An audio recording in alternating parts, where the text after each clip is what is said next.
Hello കൂട്ടുകാരെ, ഇന്നെനിക്ക് രാവിലെയിൽ ഇടിയപ്പവും ഉള്ളിക്കറിയും ആയിരുന്നു.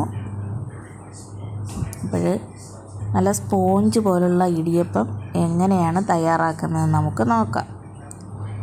അതിനായി ഞാനിവിടെ പച്ചരി ഉണക്കി പൊടിപ്പിച്ച മാവാണ് എടുത്തിരിക്കുന്നത്. ഞാൻ കടയിൽ നിന്നും വാങ്ങിച്ചതല്ല. അപ്പോൾ ആ മാവിലേക്ക് നമുക്ക് തിളച്ച വെള്ളമാണ് ഒഴിച്ചു കൊടുക്കേണ്ടത്.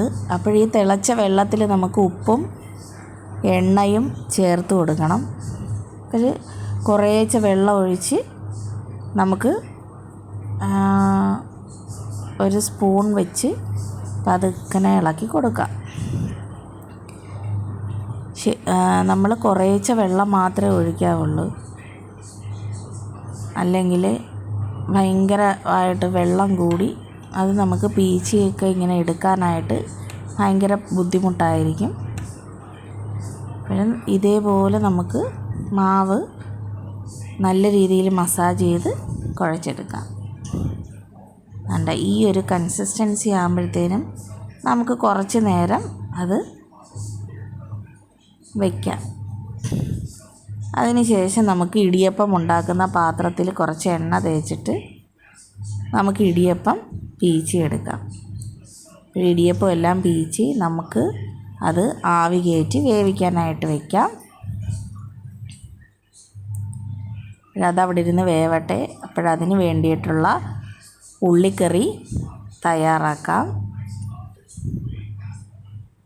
ഉള്ളിക്കറി, കിഴങ്ങ് കറി, ഇതൊക്കെയാണ് ഇതിന് കോമ്പിനേഷൻ. ഇതിൻ്റെ കൂടെ ചമ്മന്തിക്കറിയും കൂടെ കൂട്ടി തിന്നണം. നല്ല ടേസ്റ്റാണ് കേട്ടോ. ഇടിയപ്പത്തിൻ്റെ കൂടെ ചമ്മന്തിക്കറി എനിക്ക് ഏറ്റവും ഇഷ്ടമുള്ളത് അതാണ്.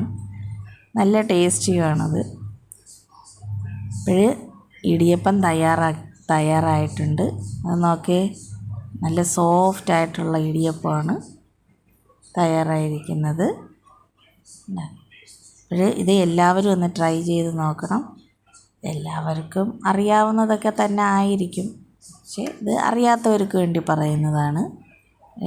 നമ്മൾ ആ ഇടിയപ്പം നനയ്ക്കുമ്പം ആ വെള്ളത്തിലേക്ക് നമുക്ക് കുറച്ച് എണ്ണയും ഒഴിച്ചു കൊടുക്കാമെങ്കിൽ നല്ലതുപോലെ സ്പോഞ്ചായി കിട്ടും. അതേപോലെ തന്നെ കുറച്ച് പാലും കൂടെ ചേർത്ത് കൊടുക്കാമെങ്കിൽ നല്ല സോഫ്റ്റായി ഇരിക്കും ഇടിയപ്പം. അപ്പോൾ ഇത് എല്ലാവരും ഒന്ന് ട്രൈ ചെയ്ത് നോക്കണം. എല്ലാവരും ഒന്ന് സബ്സ്ക്രൈബ് ചെയ്യണം. ഇത്രയേ ഉള്ളൂ എൻ്റെ വീഡിയോ. Okay, by.